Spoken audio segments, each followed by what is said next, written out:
Bonjour, c'est Béli. J'espère que tu as la pêche aujourd'hui. Alors, je sais que tu ne me reconnais pas, j'ai changé de tête, j'ai plus de cheveux aujourd'hui, j'ai des lunettes. Dans quelques secondes, je vais te présenter quelqu'un, vraiment un peu spécial. On l'appelle le king de l'immobilier, c'est Olivier Seban. Mais en attendant, tu vas t'abonner à ma chaîne et dès que ce sera fait, je te rejoins avec Olivier et on va t'expliquer les deux raisons de l'échec. Allez, à tout de suite.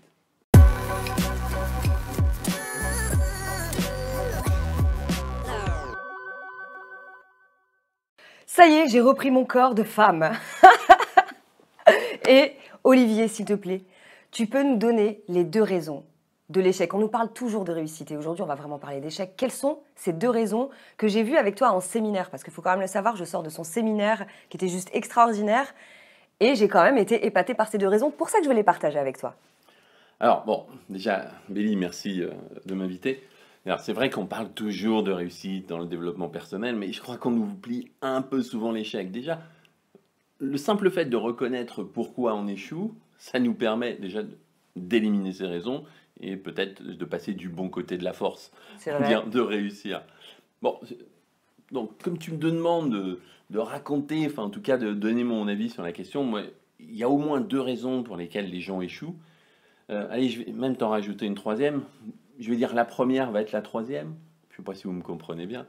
La première chose, c'est que les gens ne font rien. Donc, vous imaginez bien que s'ils font rien, bah, ils vont pas avoir grand-chose. Comme je dis toujours, bon, c'est un peu prétentieux hein, quand je dis toujours. Euh, si vous ne faites rien, vous n'aurez rien. Mais ça, c'est une réalité. C'est pas moi qui l'ai inventé. C'est une réalité que vous connaissez tous les jours. Mais après, il faut se demander pourquoi les gens ne font rien. Mhm. Moi, il y a deux choses, il y a deux raisons. En tout cas, que j'ai identifiées et qui sont vraiment récurrentes. La première, c'est que les gens n'ont pas le courage de faire les choses.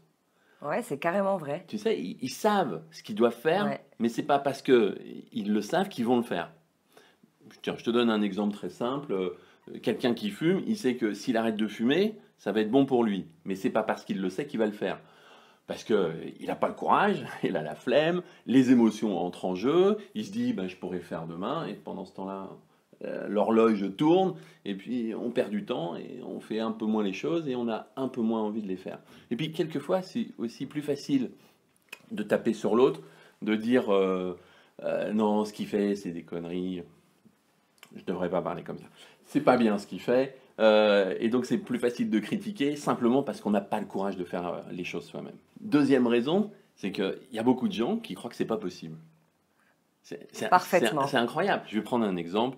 Bon, tu as vu au séminaire, je présente des personnes qui ont investi dans l'immobilier, mais des personnes qui ont 25 ans, qui ont 30 ans, 35, Oui, il et y qui a ont tout âge déjà, confondu, ouais. ouais, qui ont déjà 5, 10 appartements et qui sont des personnes tout à fait normales. Tu as vu, par exemple, il y avait Nicolas, Mm. il gagne 1800 euros par mois. Enfin, je dis il gagnait 1800 euros par mois. Aujourd'hui, il est au chômage parce qu'il a perdu son job, mais il a quand même 6 appartements.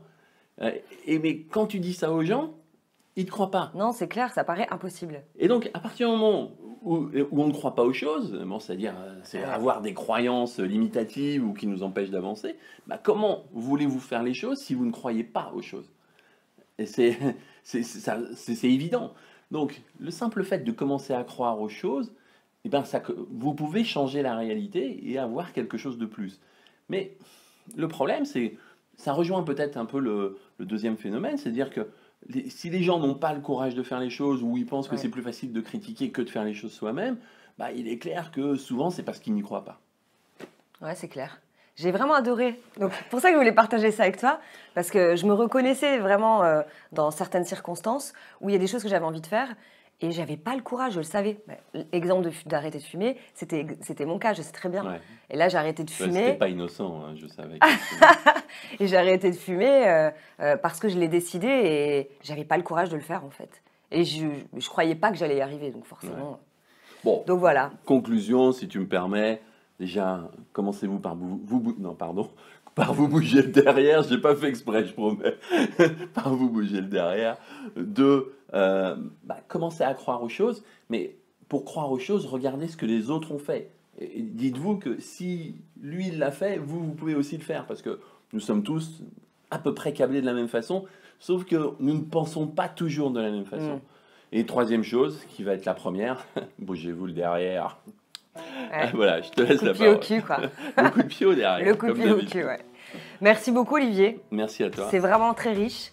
J'espère que ça t'a plu. Pense à t'abonner à ma chaîne YouTube, hein, là avec mon corps de femme. Ça donne du bonheur. Je te dis à bientôt pour une prochaine vidéo. Bye bye. Au revoir.